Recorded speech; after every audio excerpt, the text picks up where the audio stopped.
მოგესალმებით. ეს ტელეკომპანია პულსია, მე გასანიკიძე გახლავართ და ჩვენ ვაგრძელებთ გადაცემათა ციკლს მედიდეა. ჩვენმა ერთგულმა მაყურებელმა უკვე კარგად იცის, რომ ჩვენი გადაცემის კონცეფცია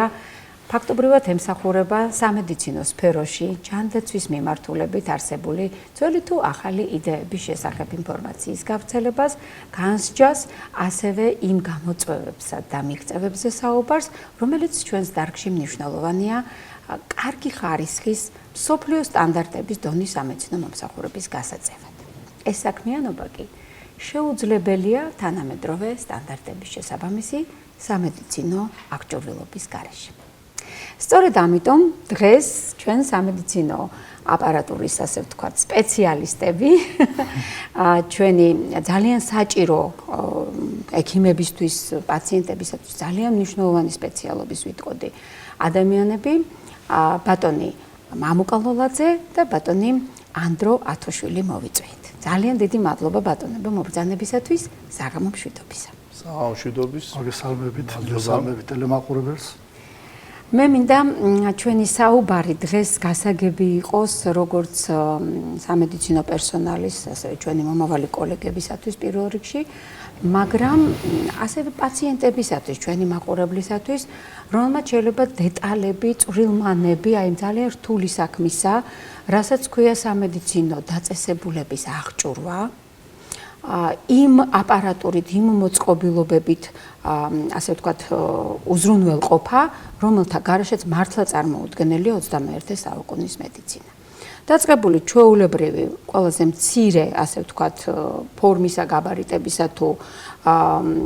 თუნდაც მუშაობის პრინციპების და ფუნქციების აპარატურიდან დაწყებული ურთულესი და უძვირესი აქედან გამომდინარე აპარატურით, რა თქმა უნდა, თითოეულს თავისი ადგილი აქვს. რაღაცა პრევენციისთვის, კლინიკისთვის გამოიყენება, რაღაცა დიაგნოსტიკისთვის, რაღაცა თერაპიისთვის, ასე რომ ეს ის მნიშვნელოვანი ნაწილია, რომელთა გარეშე ექიმი ხელცარიელი რჩება. 21 საუკუნეში ხელცარიელი ექიმი ცოდოა, ხო მართალია და ხუმრობა როგორზე გადავდოთ, თუ ჩვენ ვისაუბრებთ აკადემიურ შეფასებაზე სამედიცინო მომსახურების ხარისხის, ის სწორედ რომ ფასდება იმით, თუ რა მეთოდები გამოვიყენეთ დიაგნოსტიკასა და მკურნალობაში, ხოლო ამ მეთოდებში ბუნებრივია უნდა ვიყოთ აღჭურვილი. ბატონო მამუკა, თქვენთან საუბრით დავიწყებდი. პირველ რიგში მინდა მოკლედ განვმარტოთ რა ტიპის სამედიცინო აპარატურაა დღეს ყველაზე აქტუალური და ასევე რახან ჩვენ მედიდეაშიათ, ერთი-ორი სიტყვით მოგვახსენოთ, როგორ გაჩნდა იდეა, რომ თქვენ შეგექმნათ რამოდენიმე, ასე ვთქვათ, ასოციაცია ამ თემასთან დაკავშირებით. კი ბატონო, დიდი მადლობა კიდევ ერთხელ მივესალმები მაყურებელს. მადლობა ამ შესაძლებლობისთვის, რომ გვაქვს საშუალება ვისაუბროთ ძალიან აქტუალურ თემაზე. რა თქმა უნდა, სამედიცინო დაწესებულებების მენეჯერებისთვის, მფლობელებისთვის, თანამშრომლებისთვის, ექიმებისთვის და რაც მთავარია პაციენტებისთვის ძალიან მნიშვნელოვანია თუ ამ შემთხვევაში ქვეყნის მასშტაბით რო ვისაუბროთ, არის თუ არა ქვეყანაში ის სამედიცინო ტექნოლოგიები, ის თანამედროვე სამედიცინო ტექნოლოგიები, რომლებიც უკვე მსოფლიოში არსებობს და არის თუ არა შესაძლებელი იმავე დონის სამედიცინო მომსახურების მიღება, რაც დაკავშირებულია უშუალოდ სამედიცინო ტექნოლოგიებზე და მის ხელმისაწვდომობაზე, რაც შეიძლება თქვათ მსოფლიოს ბევრ ქვეყანაში იყოს. ეხლა თქვენ ბრძანეთ ფუნქციონალების მიხედვით შეიძლება იყოს ძალიან მარტივ, სამედიცინო მოწყობილობის განმარტება ძალიან ისეთი ფართოა. დაწყებული შპრიცით, დამთავრებულია ეს სხიურ ამაჩქარებლით, ყველაფერი გადის სამედიცინო მოწყობილობის კატეგორიაში. იქ რა თქმა უნდა, კლასიფიკაცია, დაჯგუფები ასე შემდეგ, ასე შემდეგ. თუმცა გამოცდილება ესეთია და პრაქტიკა ესეთია, რომ როდესაც იგეგმება კლინიკა, აშენება და პროექტება, განისაზღვრება სამედიცინო დავალება, დეპარტამენტები, მათი ლოკაციები და ასე შემდეგ, ხდება აღჭურვის პროექტის მომზადება, ეგრეთ წოდებული room by room, ანუ თითოეული ოთახისთვის. მერე ხდება ამ თნიანი აღჭურვის გაერთიანება, იმიტომ რომ რაღაც თქვა პაციენტის მონიტორი შეიძლება შეგვხვდეს მიმღებში, რეანიმაციაში, ჩვეულებრივ პალატაში, საოპერაციოში, იქ მერე კიდე განსხვავება მახასიათებლებში, თუმცა ასეთნაირად დგება წესი, თანმიმდევრობა ესეა, სამედიცინო დაწესებულების აღჭურვის პროექტი, მერე იმისი სპეციფიკაციების განსაზღვრა, შესყიდვა და ამით ხდება უკვე მომზადება. უკვე შემდეგი ეტაპი არის სერვისების მიწოდება და ამ აპარატურის მოვლა, რომ ყოველდღიურად პრაქტიკაში მარტო ყიდვა და დადგმა არ არის, რა თქმა უნდა. სასიცოცხლო ციკლი თქვენ თუ არ წავალთ უშუალოდ წარმოებაზე, როგორ ხდება რაღაც ამ მახასიათებლების ჩამოყალიბება, იქ ტექნიკური ტექნიკური პარამეტრების შერჩევა, რაც სამწუხაროდ ჩვენი რესურსების ქვეყანა დიდად აქტიურად ვერ ვერევით ამ პროცესებში, ხო? და ვეყრდნობით საერთაშორისო გამოცდილებას, ანუ აპარატურის სასიცოცხლო ციკლი, ანუ წარმოებამდე საკმაოდ ისეთი რთულ პროცედურებს გადის, თუმცა შემდეგი პროცედურა არის შესყიდვა, ბაზარზე მოხვედრა, კლინიკაში მოხვედრა და მერე ექსპლუატაცია. და ჩვენთვის სიმართლე გითხრათ, იმის გამო რომ ქვეყანაში რეგულაცია ყოველ შემთხვევაში აქამდე ესე განსაზღვრული აპარატურასთან მიმართებაში არ იყო წლების განმავლობაში, კი 10 წლების განმავლობაში შეიძლება ითქვას. ან თუ იყო განსაზღვრული 50 წლამდე გამოშვებული შეიძლება და რომელ წლამდე გამოშვებული არა. წლების ბოლოს რაღაც აი 98-19 წლებში ხდებოდა იმპორტის რეგისტრაცია საბუთების დონეზე, რაღაც ისეთი ღრმა იმების გარეშე. თუმცა შემდეგ რაღაც 2004 წელს უკვე ბენდუკიძის დროს აი სრული ლიბერალიზაცია რომ მოხდა ბევრი მთელი რიგი რეგულაციების ესაც გაუქმდა და შეიძლება ითქვას რომ აგერ შარშანდლამდე კი არა რაღაც აი ბოლო 2 წლამდე საუბარიც კი არ ყოფილა ესეთი აქტიური თორე რაღაც ეტაპებზე ყოველთვის იყო საუბარი იგივე ჯანდაცვის სამინისტროდან. აი ბატონო მამკარა რომ დავაზუსტოთ მე ხა მახსოვს როდესაც ჩვენ ყოველთვის რეგულირება შემოდიოდა ერთ-ერთი პუნქტი იყო რომ სამედიცინო აღჭურვილობა ესა და ეს ამა და ამ რა თქმა უნდა მიმართულებით მომუშავე კლინიკისთვის უნდა გქონდეს უბრალოდ ერთადერთი მოთხოვნა იყო რომ გქონოდა აღრიცხული რომელი ქვეყნისაა რა სერია რომელი წლის გამოშვება და ამ წელს იქეთ გამოშვებული მოძველებულად ითვლებოდა. ხოლოდ ეს იყო ხო მარტო ეს ცოტა ისეთია ანუ ეგ თავის დროზე 2008 წელს მიღებულ რეგულაციაში ჩაიწერა რომ აპარატურა არ უნდა ყოფილიყო 1999 წლამდე მერე იყო 2005-მდე კი ბატონო. ხო, ანუ ისეთი ფიქსირებული თარიღი იყო. ანუ თუმცა როგორ არის იცით აგერ ბატონი ანდროს დამეთანხმება სამედიცინო მოწყობილობები თავარია რომ ექსპლუატაციის დროს იყოს გამართულ ტექნიკურ მდგომარეობაში, მოწოდებოდეს მისი ეს გამართული მდგომარეობა, გაზომვების საიმედოობა, იმიტომ რომ საბოლოო მიზანი ხო ეს არის, რომ თუ დიაგნოსტიკური მოწყობილობა მის მიერ მიღებული გაზომვების შედეგები და პასუხები იყოს სანდო და თუ თქვა ფუნქციონალების ხელოვნური ის არის ხარდამჭერი მოწყობილობები, როგორც არის ხელოვნური სუნთქის აპარატი, კიდევ უფრო რთული ხო, როდესაც ფილტვის და გულის ღია ოპერაციებზე საუბრობ და ასე შემდეგ და ასე შემდეგ. მაშინ უკვე სხვა პარამეტრები, როგორც აი მოცულობები, დინებები და ასე შემდეგ. უნდა იყოს იმ საზღვრებში, რაშიც წარმოებელს აქვს განსაზღვრული ამ მოწყობილობისთვის გარკვეული მახასიათებლები. ანუ გამოშვების წელი უნდა განსაზღვრდეს არამედ გამოშვების წელი დიდად თავი ეს ყოველწლიურად მოწმდებოდა. გეთანხმებით აბსოლუტურად. და თუ კი ეს მოწმდება, ну არ ვიცი, შეიძლება აპარატი თუ არ იქნა მოვლილი 3 წელიწადში აღარ იყოს საფრთხე გამოყენება და თუ უulis 10 წელი არ იყოს მანდა მაინც შემზღუდავი და შეიძლება 15 წელიც კარგად იმუშაოს. ამიტომ აი ეს მიდგომა რეგულაციების შემოწმება, უბრალოდ როგორ არის საერთაშორისო გამოცდილება რას გვეუბნება, რომ რაც უფრო დრო გადის, იგივე ნებისმიერ ტექნიკასთან მიმართებაში იგივე ხდება, ხო? რაც უფრო დრო გადის, ექსპლუატაციის ხარჯი იმისათვის, რომ ეს შევინარჩუნოთ დასაშვებ საზღვრებში და სტანდარტების შესაბამისად, იმდენად იზრდება, რომ რაღაც დონეზე უკვე ექსპლუატაციის ხარჯი აჭარბებს ახალის ყიდვის ხარჯს და უკვე მიზანშეწონილი აღარ არის იმის შენახვა და ეგრეთოდებული აბაზანისებრი მრუდის ის კვეთაფია მაგას, ანუ თავიდან ხარჯები გიმცირდება, მე ექსპლუატაციის ხარჯები არის თანაბარი და მე რაღაც მომენტში უკვე იწყებს ისეთ ზრდას, რომ უბრალოდ ჯობია ახალ მოწყობილობებში ჩადო ინვესტიცია და ეს ხარჯი აღარ გაწიო, თან მორალურადაც ახლა ტექნოლოგია იმდენად სწრაფად ვითარდება, რომ ამ მომენტისთვის უკვე გაცილებთ ახალ თაობა შეგიძლია იყიდო იმ ხარჯებით, რაც სერვისზე და შეიძლებოდა რომ ამის მოვლაზე დაგეხარჯა და დანარჩენს კი ბატონო, აი მე მინდა მაშინ ეს ხაზი გავაგრძელოთ, რომ უბრალოდ გასაგები გახდეს ბოლომდე და მე გადავიდეთ მაშინ ასოციაციების შექმნის თემაზე. ანუ სამედიცინო აპარატურა სჭირდება, გასაგებია შერჩევა, ყიდვა, მოტანა, მოვლა, იმას თავისუფლების კოეფიციენტიც აქვს ბუნებრივია, გარდა იმისა, რომ ჩვენ საუბრობთ ხარისხზე და უსაფრთხოებაზე, მოდი პირდაპირ ასე ვთქვათ, სამედიცინო თვალსაზრისით, კლინიკური თვალსაზრისით, აქვს ტექნიკური გარკვეული რა თქმა უნდა და ეკონომიკური ასპექტები, მაგრამ აი გარდა ამისა არსებობს ინსტალაციის თემა, გარდა ამისა არსებობს პირობები, ხო, რა ტემპერატურული რეჟიმი უნდა იყოს. იმ ოთახში სიტყვაზე რამდენჯერ უნდა ჩაერთოს, გამოირთოს, გაიწმინდოს, კალიბრაცია მისი და ასე შემდეგ. აი ამასთან დაკავშირებით მინდა გკითხოთ,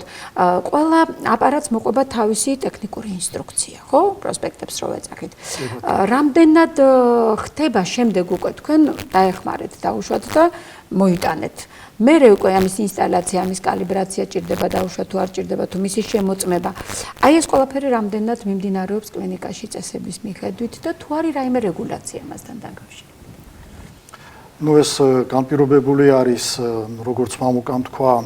რეგულაციების გარკვეული, ესე ვთქვათ, ლიბერალიზაციით, მაგრამ რა თქმა უნდა არსებობს ისეთი ესე ვთქვათ, ჯანდაცვის სფეროში შეწონილი მოთხოვნები, რომელიც განაპირობებს და გარკვეულ წესებს ამყარებს ამ ტექნოლოგიების ექსპლუატაციასთან დაკავშირებით. მოგეხსენებათ, გასული წლიდან უკვე სავალდებულო გახდა დაწესებულებების სერტიფიცირება და ეს პროცედურა თქვენ ბრძანეთ, როდესაც უნდა წარადგინონ უსხა რა გაგაჩნია, როდის არის შეძენილი და ასე შემდეგ. უკვე ითვალისწინებს იმ სამუშაოებსაც, რომელმაც უნდა უზრუნველყოს მათი მაჩვენებლების, დიახ, წარმოებლის მიერ დადგენილი მაჩვენებლების შენარჩუნება, ანუ ესე ვთქვათ, გარკვეული ხარისხის კონტროლის სამუშაოები, რომელიც მოიცავს როგორც პერიოდულ მომსახურებას, დადგენილი პერიოდულობით რაღაც ცვეთადი ნაწილების შეცვლას, რაღაც შემავსებელი, ესე ვთქვათ, კომპონენტების გამოყენებას გარკვეული პერიოდულობით და მაჩვენებლების, აი რიცხვითი მახასიათებლების, ესე ვთქვათ, შემოწმებას, რომელიც საჭიროების შემთხვევაში უნდა ისევ მიუბრუნდეს, მიუსადაგდეს პირვანდელ ქარხნულ მნიშვნელობებს, მარტივად რო ვთქვათ, ეს არის კალიბრაცია, ანუ გარკვეული რიცხვითი მაჩვენებლების, გაზომვითი მაჩვენებლების ქარხნულ მაჩვენებლებთან, რეალობებთან შესაბამისობაში მოყვანა, რომელიც სავალდებულო არის თითოეული, ესე ვთქვათ, გაზომვის საშუალებებისათვის და ამის უზრუნველყოფა დიახ, უმრავლეს კლინიკებში ხდება შიდა საინჟინრო სამსახურების საშუალებებით, ჩვენი კოლეგების, საინჟინრო პერსონალის, ესე ვთქვათ, უშუალო ჩართულობით, რომლებიც დიდ როლს ასრულებენ კლინიკების ფუნქციონირებაში და ექიმებისათვის, რა თქმა უნდა, განუყოფელი კოლეგები არიან, ესე ვთქვათ, როგორც ყველა და თვითონ ეს დარგი არა იმით, ესე ვთქვათ, საზრდოობს თუ რეგულირდება თუ ესე ვთქვათ, ვითარდება თუ ვის რა საინჟინრო პერსონალი ყავს, დიდ როლს ასრულებენ აგრეთვე სადისტრიბუციო, ანუ იმპორტიორი კომპანიები, რომლებიც წარმოადგენენ სინამდვილეში ბრენდებს, ცნობილ მწარმოებელ მსოფლიოში, რომლებიც ამინდს ქმნიან თვითონ ჯანდაცვაში და აქედან გამომდინარე, ეს არ არის მარტო ესე ვთქვათ კლინიკის საზრუნავი, ეს არის როგორც დარგში ჩართული ყველა სპეციალისტის,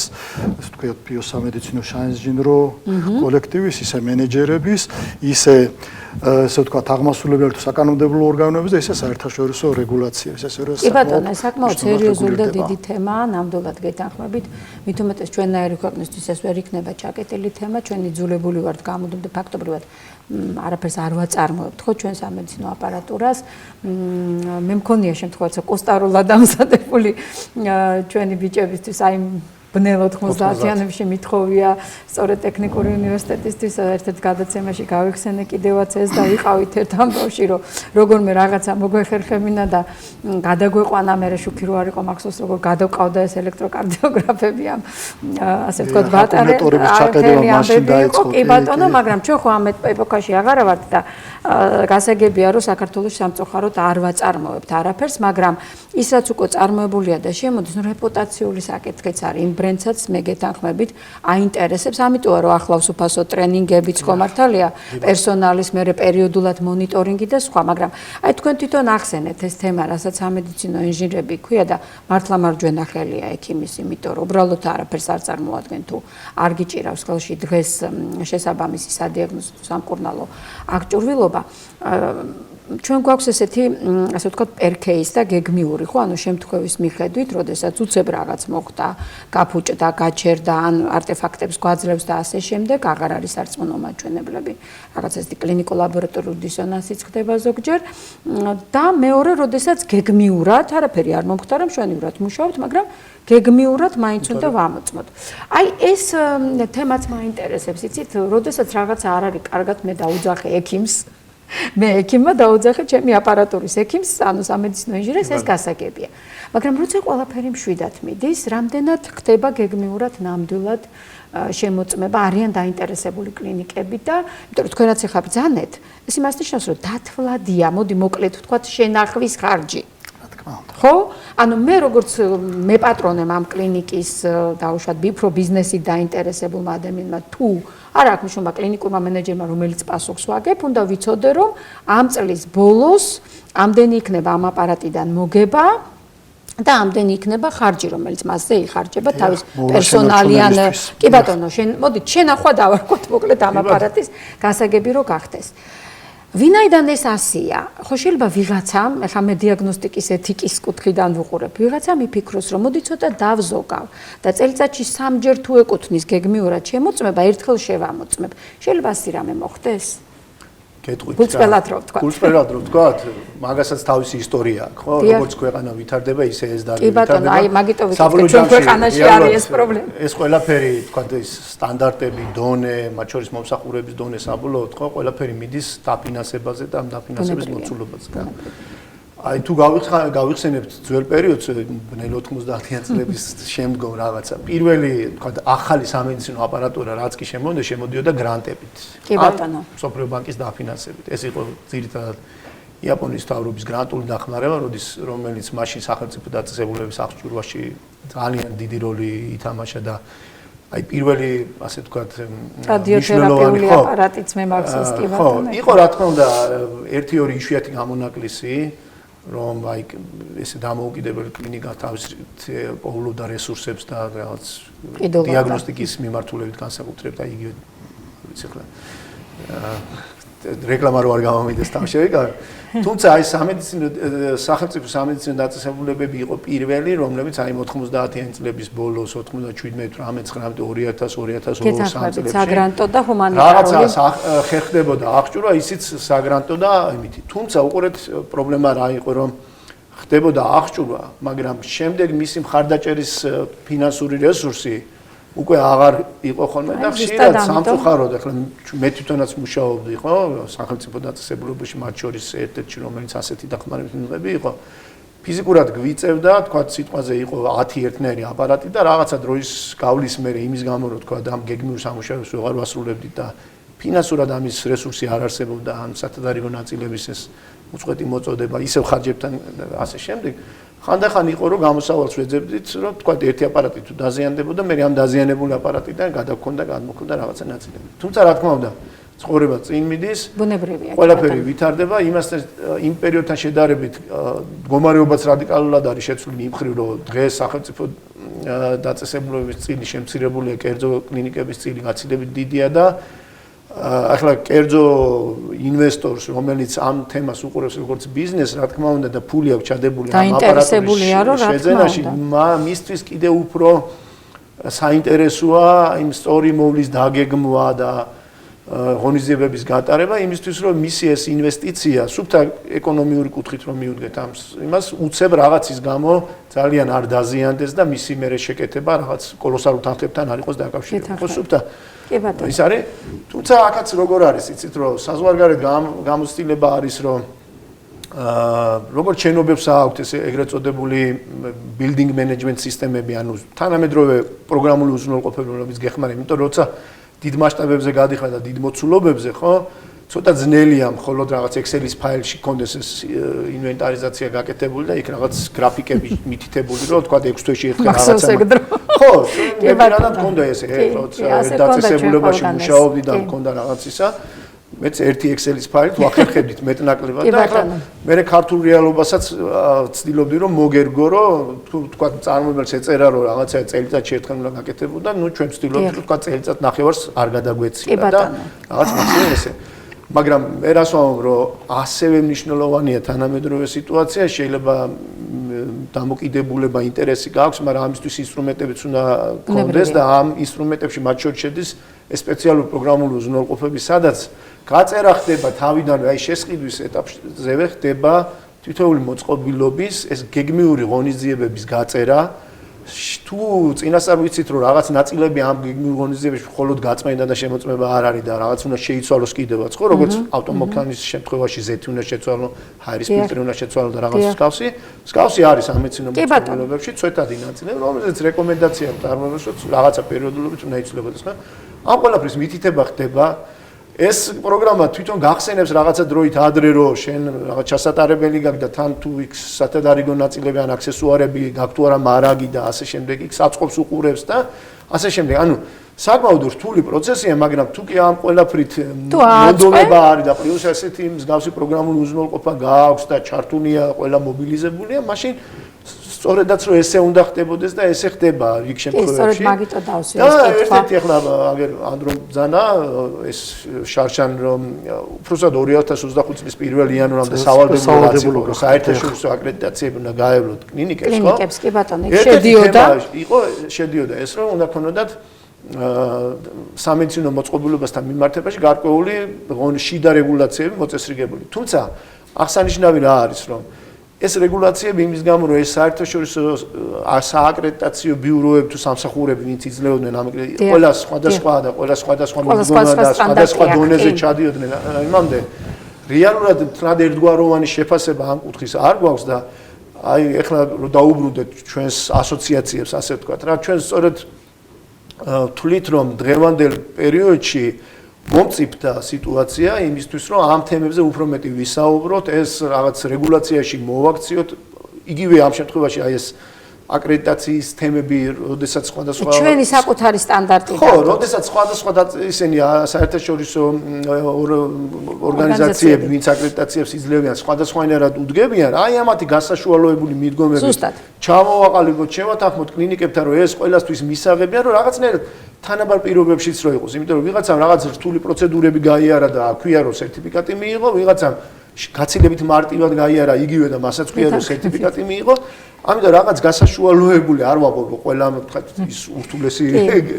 აქ ხარისხის და რეპუტაციის ისიც არის მაგრამ ალბათ რაღაცა მინიმალური მოთხოვნები რომელიც იგივე პაციენტების და თანამშრომლების და პერსონალის უსაფრთხოებასთან შესაბამისობაში მოდის ალბათ უნდა იყოს ამის უნიფიცირება გაწერა რომელიც იქნება რეგულაციაში ასახული და პლუს ამას მინდა ვთქვა რომ იმის გამო რომ რამდენიმე წელია ქვეყანაში დაიწყო ამ ევროკავშირის ასოცირებიდან გამომდინარე გარკვეული კანონმდებლობების დახვეწა და შესაბამისობაში მოყვანა მათ შორის იმპორტის საზღვარზე შემოსვლის და ძალიან ბევრი საკითხების რაც ახალი აპარატურის ბაზარზე მოხვედრას ეხება ხო ამან ყველაფერმა მოამწიფა სიტუაცია იმისთვის რომ ამ თემებზე ვისაუბროთ და მაგალითად ასოციაცია რომელსაც მე წარმოვადგენ ეს არის სამედიცინო მოწყობილობების წარმოებელთა, იმპორტიორთა, დისტრიბუტორთა ასოციაცია შევქმნით სულ რაღაც 1 წლის წინ. სწორედ იმისთვის რომ ამ საკითხებზე ვისაუბროთ შეჯერებულად ბევრმა კომპანიამ ერთად და არა ვთქვათ ცალ-ცალკე. და სტანდარტზეც თქვენ იზრუნოთ დაუშვათ ეროვნულ სტანდარტზეც. რა შეეხება ბიოსამედიცინო ინჟინერთა ასოციაციას, ეს ასოციაცია უკვე 20 წელია არსებობს ფიზიკურად, თუმცა რა თქმა უნდა აქტივობა იმის გამო რომ მანამდე წინა წლებში დიდად ესეთი აქტუალური არ იყო ველი არ არსებობდა კი ბატონო. ცოტა ესეთი პასიური მდგომარეობაში იყო, თუმცა ფაქტია რომ დღეს აი ამ მიმართულებებზე სამუშაოდ ძალიან კარგი პლატფორმაა ნამდვილად ბატონო მამკა ძალიან დიდი მადლობა თქვენ სწორედ ის ძალიან მნიშვნელოვანი თემები ახსენეთ რომელზედაც უკვე კითხვები უნდა დამესვა მაგრამ ფაქტობრივად თქვენ ისაუბრეთ იმიტომ რომ მე აბსოლუტურად გეთანხმებით ერთია ბიზნეს ინტერესი მეორე არის ზუსტად პაციენტის უსაფრთხოება იგივე პერსონალის უსაფრთხოება ის საერთო გასაშუალებული უნიფიცირებული გარკვეული სტანდარტი რომელიც უნდა არსებობდეს და ესე არ უნდა ვიყო დამოკიდებული ვინ ვისთან გაიარა და ვის რა მოთხოვნა წაუყენეს და ვფიქრობ რომ აი ეს კანონ პროექტი თუ კანონმდებლობა რომელიც ალბათ დღე-დღეზე შემუშავდება და გამოვა სწორედ უნდა ძალიან ალბათ სამართლიანად პროპორციულად იმის და მიხედვით თუ რამ სიმძლავრის აპარატურა მომეთხოვება მე ამა თუ იმ კლინიკას ჩემი სპეციფიკის და კომპეტენციების მიხედვით მთხოვდეს იმას რაც მე ასე ვთქვათ შემიძლია ხელმეწიფება და მჭირდება მაგრამ აი აქვე მინდა აღვნიშნო რომ ასოციაციები ალბათ არის ის პლატფორმა ნამდვილად რომელსაც შეუძლია დაეყრდნოს სახელმწიფო ანუ ფაქტობრივად თქვენ მარტო თქვენი რაღაც საქმე კი არ გააკეთეთ, სახელმწიფო საქმე გააკეთეთ. მე ასე შევხედავდი და მოდით ახლა თქვენ ასოციაციაზეც ვისაუბროთ. რა თქმა უნდა, ეს არ არის რომ ასოციაცია უბრალოდ არსებობისთვის არსებობს. ნებისმიერი საკითხი, რომელიც გადაჭრას საჭიროებს, ის შეიძლება რეგულირდებოდეს როგორც საერთაშორისო დონეზე, ისე ნაციონალურ დონეზე, მაგრამ საჭირო იყოს კონკრეტული სიტუაციის მიხედვით სხვადასხვა მახასიათებლების გათვალისწინება მის დასარეგულირებლად, იმიტომ რომ ერთი კონკრეტული რაღაც ჩამოყალიბებული რეგულაცია შეიძლება არ იყოს მისადაგებული ყველა თქვათ გეოგრაფიული სიტუაციისათვის. აქედან გამომდინარე დიდად მნიშვნელოვანი არის ესეთ საკითხებში ჩართული იყოს და გათვალისწინებული იქნას უშუალოდ მონაწილე პირთა, პროფესიონალთა მოსაზრებები. ჩვენ გვყავს ახლა ძალიან ბევრი ასოციაცია არის, ასე ვთქვათ, პროფესიული სამედიცინო მიმართულებებს ვამბობ დარგობრივი და დღემდე ესეთ აქტიური ჩართულობა არ ყოფილა ტექნოლოგიების თვალსაზრისით და დღესდღეობით ეს ასოციაცია ბიოსამედიცინო და კლინიკურ ინჟინერთა ასოციაცია ორიენტირებული არის აქტიურად იყოს ჩართული როგორც გარკვეული სარეგულაციო, ესე ვთქვათ, პლატფორმების მომზადებაში, ისე მათ გარკვეული სახით რეალიზებასა და კონტროლი არ ქვია, მაგრამ ყოველ შემთხვევაში დაკვირვებაში, მონიტორინგში იმისათვის, რომ ეს ყველაფერი როგორ ვითარდება. ეხლა როგორც ითქვა, ეს თქვენ სხვათაშორის ახლა ძალიან კარგი რემარქსიანეთ. ფაქტობრივად ეს ძალიან კარგი კვლევის თემაც არის. ანუ საქართველოში კვლევები რო ჩავატაროთ სამედიცინო აპარატურის ფუნქციონირების, მათი დაუშვათ დისტრიბუციის კავშირი, იგივე გამართულ მუშაობასთან, გამოჯამრთელების ხარისხთან. დროს ძალიან ბევრი საინტერესო რაღაცა შეიძლება როგორი სურათი დაიხატება. ეხლა ჩვენ რაც აქვს ეს თემა წამოჭერეთ ახლა. ზუსტად. ის რა ინფორმაციასაც ჩვენ ფლობთ, ეს არის რა თქმა უნდა არა სტატისტიკური და არა გაანალიზებული, ასე ვთქვათ, სტატისტიკურად ინფორმაცია, მაგრამ ზოგადად ვთვლით, რომ არ არის სახარბიელო მდგომარეობა, სწორედაც უსაფრთხო ექსპლუატაციის თვალსაზრისით, ხარისხის კონტროლისა და კიდევ ერთი რაღაც არის, რომელიც მთელს მსოფლიოში განვითარებულ ქვეყნებში მნიშვნელოვანი ადგილი უჭერს, არის ინციდენტების შეტყობინებისა და დაბრეცვის სისტემა, სამედიცინო ტექნოლოგიების, ესე ვთქვათ, გამოყენების თვალსაზრისით და მოგეხსენებათ, სამედიცინო ტექნოლოგიები აი ძალიან ფართო სპექტრი არის. ადამიანს შეხება უწევს ჩასახვისთანავე ფაქტიურად სამედიცინო ტექნოლოგიების, ესე ვთქვათ, კავშირთან, ღრმა მოხუცებულებამდე, სიკვდილამდე ბევრი სიტუაცია არის, როდესაც ადამიანს შეხება აქვს სამედიცინო ტექნოლოგიების, ესე ვთქვათ, კონკრეტულ კომპონენტთან რა. და ის რომ ჩვენ ვისაუბრეთ სხვილ ტექნიკაზე, კლინიკურ ნაწილზე, რა თქმა უნდა, დიდად პრობლემური არის და ის მცდელობა, რაც ახლა ქვეყანაში არის, რომ დაიხვეწოს უფრო მაღალხარისხიანი იყოს ჯანდაცვა საქართველოში და იგივე ეს ბოლო რეგულაციები, სწორედ მაგას ემსახურება და როგორც მამუკამ თქვა, შეიძლება ეს არ იყოს თანაბარ პირობებში ჩამყენებელი ამ კლინიკებისა და რაღაც არის კიდევ საჭირო საიმისოთ, რომ რაღაც ის არ იყოს, ესე ვთქვათ,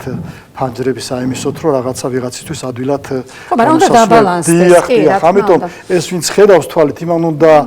დიახ, თქვას თორე ახლა რა თქმა უნდა ის ვინც წერს კანონს და რეგულაციას, ცოტა იმისთვის ეს უცხოც არის. ამიტომ ამბობ, დიდი საჩუქარი ხართ, მე გულწრფელად ვამბობ თქვენ სახელმწიფოსთვის, იმიტომ რომ თქვენ ხართ ის საზოგადოებები, ის ასოციაციები, აი სუბთა პრაქტიკულად და თეორიულად მომუშავე ამ საკითხზე, რომელსაც შეგიძლიათ მზამზარეული ფაქტობრივად მასალა და რეკომენდაციები მიაწოდოთ. აბა ახლა ზეპირად ასეთი კანონმდებლობები არ იწერება. ჩვენი ასოციაცია მე შედარებით აი შარშან შექმნილი ასოციაცია, რომელიც აერთიანებს რეალურად ამ შემთხვევაში საქართველოში რეგისტრირებული უცხოური კომპანია სულ რაღაც ციცი ჩამოსათვლელია, მაგრამ უმეტესად აერთიანებს დისტრიბუტორებს, თუმცა დასახელებაში იმის გამო რომ კანონი რომელიც განიხილება, რომელზეც მუშაობა დაიწყო, მაშინ ტერმინოლოგიაში დიდი ადგილი უკავია წარმოებებს და წარმოებების ვალდებულებებს, შემდეგ ავტორიზებულ წარმომადგენლობას, შემდეგ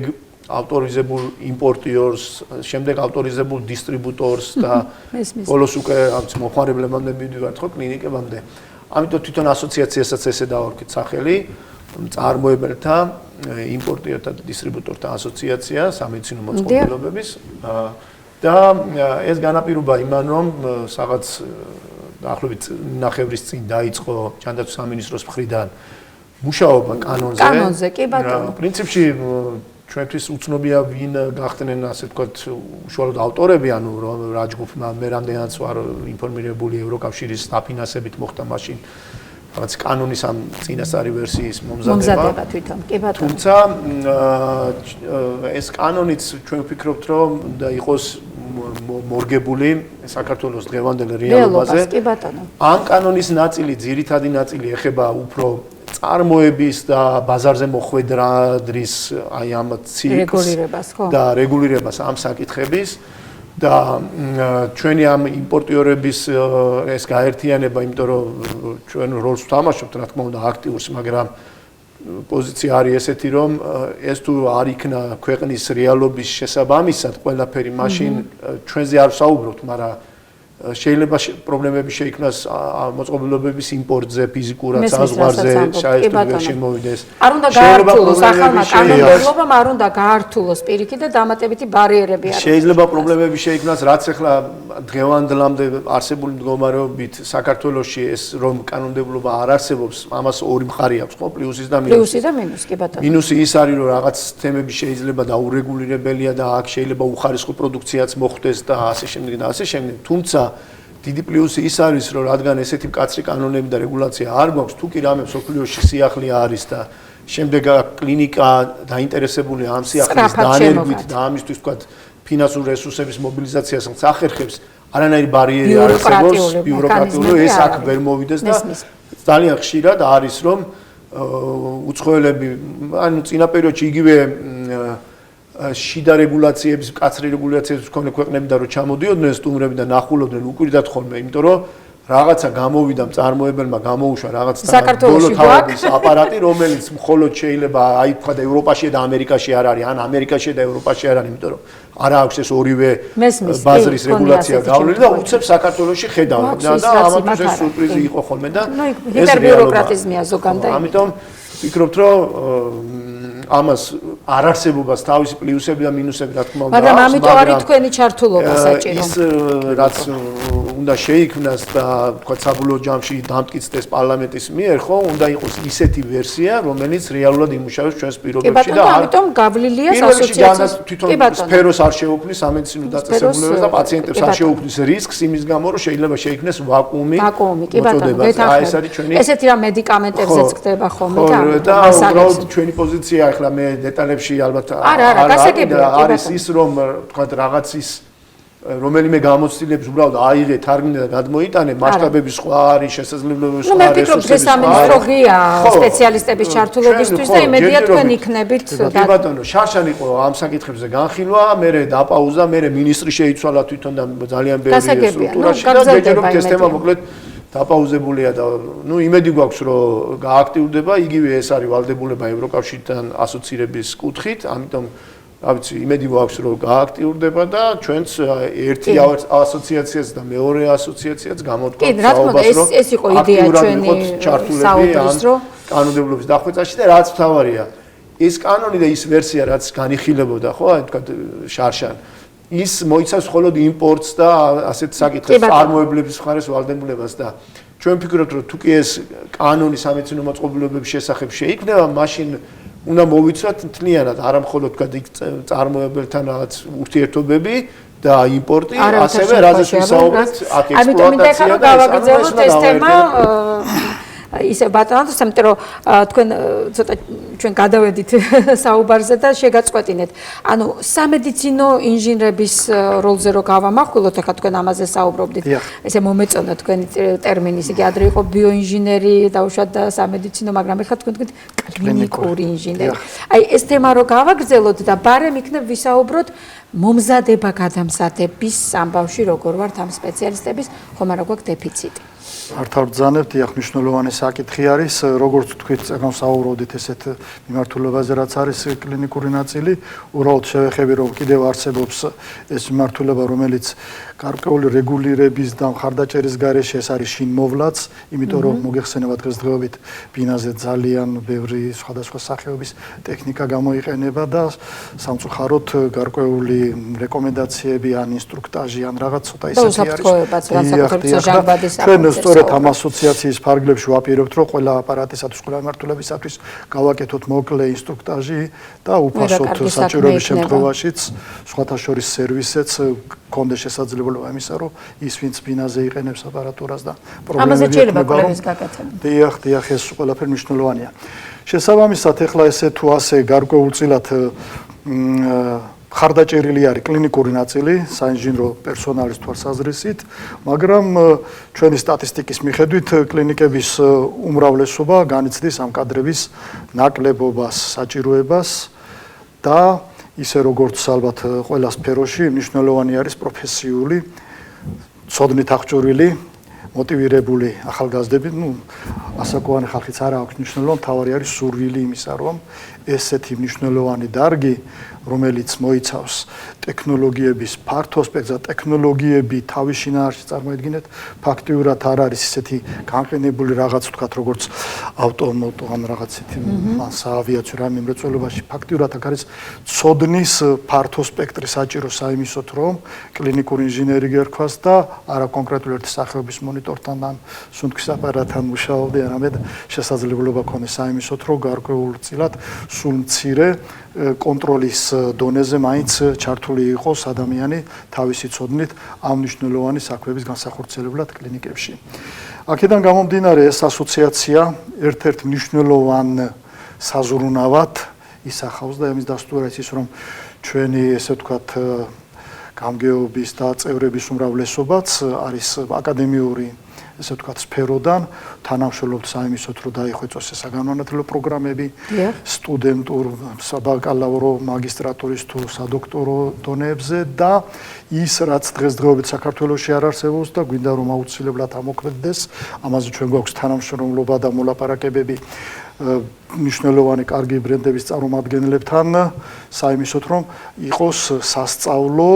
ესე ვთქვათ კურსები დავარქვათ ექიმებისათვის, ექთნებისათვის, კონკრეტული სპეციალიზაციისათვის გამოგიტყდებით და ვიტყვი რომ ერთ-ერთი მნიშვნელოვანი ნაკლი რაც არის და ჩვენ გულს ვტკენს ის არის რომ აღჭურვილი არის კლინიკების უმრავლესობა მაღალ ტექნოლოგიურ მოწყობილობებით, ამ მოწყობილობების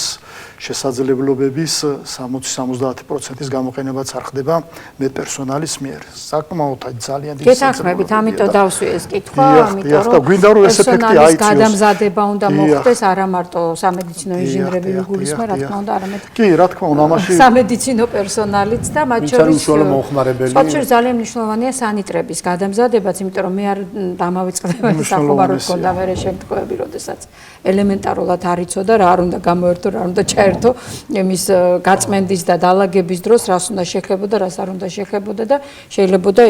ერთ ოთახში ყოფილიყო მოწყობილი ეს და სულ არ იცის, რომ ის რომელ აპარატის უწყვეტ და მნიშვნელოვან ასე ვთქვათ ფუნქციონირებას განაპირობებს და ქონდა ასეთი მე ვხუმრობდით ამ შემთხვევაზე, რომ გამორთავდა, ჩართავდა, ვერ ვიგებდით რა ხდებოდა და თურმე იქით სანიტარი ალაგებდა და ამას რა თქმა უნდა ხა ხუმრობით ვამბობთ, მაგრამ მაშინ საკმაოდ სერიოზული პრობლემები გამოიწვია მახსოვს რეანიმაციის პაციენტთან და შესაბამისად მე ძალიან მიხარია რომ ჩვენ დღეს რა თქმა უნდა თემა არის ძალიან რთული, ძალიან დიდი ყველაფერს ვერ მოვიცავთ, მაგრამ დღეს ჩვენ ვცადეთ ორი ძირითადი მიმართულება ჩაგვეშალა. ეს იყო კანონმდებლობასთან შემოტანასთან, რეგულაციებთან დაკავშირებული და რა თქმა უნდა დაგეგმვა ძალიან ლამაზად და კარგად ახსნა ბატონმა მამუკამ, რომ თითოეული დეტალია მართლა აი ყოველ ოთახში რა დაიდგმება, სად დაიდგმება, ამიტომ შესაბამისად იქ შესაერთებელი სად უნდა გაკეთდეს, გამწოვი თუ გამტანი თუ ბარიტით თუ კეთოით თუ ასე შემდეგ და ასე შემდეგ, რაც მაღაზინერები მაგ დახარჯული. კლინიკებში, როდესაც დავუშვათ იგივე სხივური თერაპიის აპარატს ვაყენებდით და ასე შემდეგ, იმიტომ რომ ამას ყველაფერს თავისი ნორმატიული აქტი ისინი აქვს ინდიკატორები და მოთხოვნები და უნდა დააკმაყოფილო. სიმართლე გითხრათ, ჩვენი უცხოელი კოლეგები განსაკუთრებით აი გარემოს დაცვის და ატომური ასე ვთქვათ, იმიტომ რომ მოდიან და სააგენტოდან და გაოგნებულები არიან, იმდენი აპარატური არისო საქართველოსიო და ზოგჯერ ერთ კლინიკაში დგას რამოდენიმე მძლავრი და ნუ ამ გამოსხივების რეგულირება და ასე შემდეგ, ასე რომ ბევრი დეტალია კიდევ ისეთი, რაც სინამდვილეში დასარეგულირებელია და მიხარია რომ ეს გაკეთდება უკვე თქვენი ჩართულობითაც საზოგადოების და ზოგადად სპეციალისტების ჩართულობით ერთის მხრივ რასაც დისტრიბუცია და შემდეგ უკვე არა მარტო მე შენ მოგიტანე მოგყიდეს არამედ მე პასუხისგებელი ვარ რომ ეს გარკვეული დროის განმავლობაში იმუშავებს და მე დაგეხმარები იმაში რომ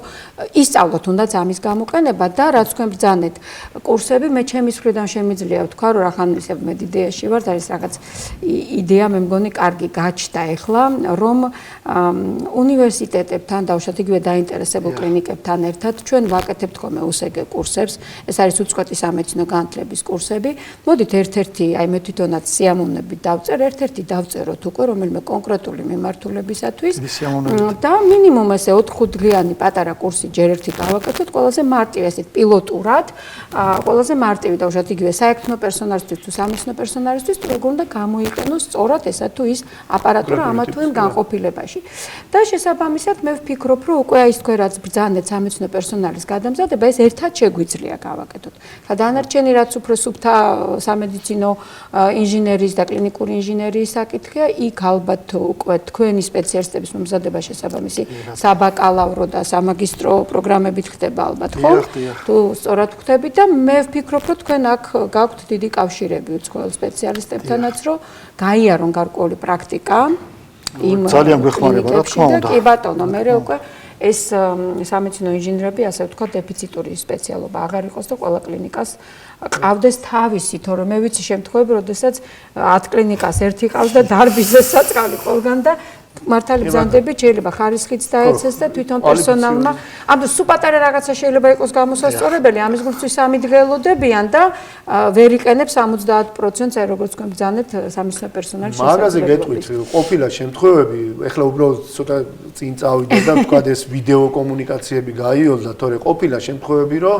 ინჟინერი წასულა კლინიკაში გამოძახებით, მივიდა რაღაც ერთ ღილაკს დააჭირა ხელი და მოგვარდა. არა და თვითონ აპარატი წერს იქ რომ დააჭირე ღილაკს ნომერი. ხო. ნუ ვერ ბედავენ, იმიტომ რომ იმდენად ძვირადღირებულია აპარატი, რომ ამიტომ საჭიროა განათლება. მინიმალური კვალიფიკაციის ინჟინერი რომ ადგილზე იყოს, ესეთი შემთხვევები არ იქნება. ეხლა უკვე ვართ ხშირ შემთხვევაში გვაქვს რომ ეს სატელეფონო ვიდეო კომუნიკაციით უკვე აბამაჩვენე და ამას დააჭირე. სატელეფონო ეს კომუნიკაციები რო განვითარდა და ის აი ბოლო რამდენიმე წლის განმავლობაში ძალიან ხშირად ალბათ შემთხვევების რაღაც 80%-ს ვცდილობთ რომ მithumetes აპლიკაციასთან მიმართებაში ან რაღაც ისეთ ან გამოყენების დროს წარმოქმნი რაღაც პრობლემაზე ან საჭიროებაზე ან რაღაც იყო რო თქვა ლაბორატორიულ ანალიზატორებში უნდათ გაზომის სტანდარტის, ეს ერთეულების სტანდარტის შეცვლა. მაგისთვის რაღაც იმაში ვარ ჩახვიდე რეგიონში, ურეკავ თუ ზეპირადიც ხო კაი თუ არა და ანალოგური აპარატი გიდევს წინ და ეუნებია, აბა დააჭირეთ ამას, აქ შედი, აქ გამოდი, ეს შეცვალე და ხო ანუ თუმცა იქ რომ მინიმალური რაღაც მისი კვალიფიკაციის ინჟინერი ყავდეს კლინიკას, გაცილებით ადვილია ხოლმე ეს კომუნიკაცია და ან მე ექიმის პოზიციიდანაც გეტყვით რომ ჩემი ხო არ არის აპარატი არის ნაკედი დაუშვათ ფლობელის მიერ ხო მან ინვესტიცია გაკეთებული და ზოგადად შეიძლება კი ვიცი რომ ამას უნდა დავაჭირო მაგრამ მირჩევნია არ გავაკეთო იმიტომ რომ ვაი და რაღაცა გაფუჭდეს და მე უნდა ვიყო პასუხისგებელი და მე მესმის სამედიცინო პერსონალისაც ამიტომ ალბათ აქაც არის რაღაცა საზღვრები, რაღაც კომპეტენციები განსასაზღვრი, რა კომპეტენციის ფარგლებს შეუძლია მე პერსონალს დაუშვათ ჩაერიოს ოპერატის მუშაობის გადაწყობაში ან რაღაც ის ასე ვთქვათ შეცვლაში და რა შემთხვევაში აუცილებლად დაუკავშირდეს შესაბამის პროფესიონალს, იმიტომ რომ მაინც რო იტყვიან საქმეს ოსტატი უნდა უძღვებოდეს. კიდევ ერთხელ გამეორდები და ვიტყვი რომ სასაუბრო იმდენად ბევრია რომ ერთი გადაცემის ფარგლებში ჩვენ ყველა თემას ვერ შევეხებით, მაგრამ დღეს ორი მთავარი ნაწილი მოვხაზეთ. მე მინდა კიდევ ერთხელ მადლობა მოგახსენოთ სამედიცინო საზოგადოების და რაც ხარია პაციენტების სახელით, რომ ასეთი ადამიანები არსებობთ, ასეთი საზოგადოებები და ასოციაციები თქვენი მეცადინეობით, თქვენი შრომით შექმნილია და ნამდვილად არის პლატფორმა ყველასთვის, ჩვენთვის დაწყებული გადაწყვეტილების მიღებირებიდან დასრულებული პაციენტთა საზოგადოებებით, რომ მოგმართოთ, როდესაც ვხედავთ, რომ რაღაცა აპარატურის შემოტანა არის საჭირო ქვეყანაში, იმიტომ რომ მე მესმის, რომ ეს ძალიან ძვირადღირებულია. არ არის ზოგჯერ რენტაბელური. ანუ მეგანა არ მინდა რომ ეს სერვისი მქონდეს ქვეყანაში, მაგრამ სამწუხაროდ იმის გამო რომ ან იშვიათი დაავადებების დროს გამოიყენება, ან პრევალენტობა ამ კონკრეტული ნოზოლოგიის, რომლის დროსაც ჩემ ქვეყანაში დაბალია, მე არ მოიტანს მოგებას და მე ამას ყველა არ ვამბობ, რომ მაყურებლისთვის გასაგები გახდეს, მე ჩემი სურვილი ის არის, რომ ისე იყოს განვითარებული საქართველოში მედიცინის ყველა ასპექტი და მათ შორის სამედიცინო აღჭურვილობა და ინვენტარი, რომ მხოლოდ იმ დიაგნოსტიკისთვის და მკურნალობისთვის გავიდეს ქვეყნიდან ადამიანი, რომელი აპარატურის შემოტანაც მართლა უბრალოდ წარმოუდგენელი ან არარენტაბელური იყო და ამიტომ არ არის. თორე დანარჩენი რაც გვაქვს, ის მაქსიმალურად იყოს ათვისებული და დიაგნოსტიკა თუ მკურნალობა იმ უმაღლესი სტანდარტით, როგორც თქვენ ბრძანეთ, ერთი და იგივეა მთელ მსოფლიოში, ხორციელდებოდეს საკუთარ სამშობლოში, საკუთარ ქვეყანაში, გაცილებით ნაკლები ემოციური თუ ფინანსური ხარჯი აქვს ამას და ზარალი, როდესაც მე სამედიცინო მომსახურებას ჩემს სამშობლოში და ჩემს სახლში ვიღებ. ასე რომ ამ კუთხითაც მნიშვნელოვანია თქვენი მოღვაწეობა, სიამოვნებით გიდასტურებთ ჩემს მზაობას, რომ კიდევ შევხვდეთ და ვისაუბროთ თუნდაც კონკრეტულ მიმართულებაზე, დაუშვათ სქემური თერაპია იქნება ის თუ სადიაგნოზო მეთოდები იქნება თუ სხვა აღჭურვილობა, იმ ახლა ძალიან საინტერესოა რობოტული ქირურგია, რობოტული რეაბილიტაცია, რაც მე უწუთა ძალიან მაინტერესებს, უამრავი მიმართულებაა და შეგვიძლია დარგობრივად მე უკვე ცალკეულ იმ დარგის სპეციალისტებთან ერთადაც ვისაუბროთ. დღეს ამით დაგემშვიდობები, ძალიან დიდ მადლობას მოგახსენებთ მობრძანებისათვის და წარმატებას გისურვებთ ქვეყნისთვის და პაციენტებისათვის, ექიმებისთვის ძალიან სასარგებლო საქმიანობის განხორციელებაში. მადლობა, წარმატებებს გისურვებთ, კარგად ბრძანდებოდეთ.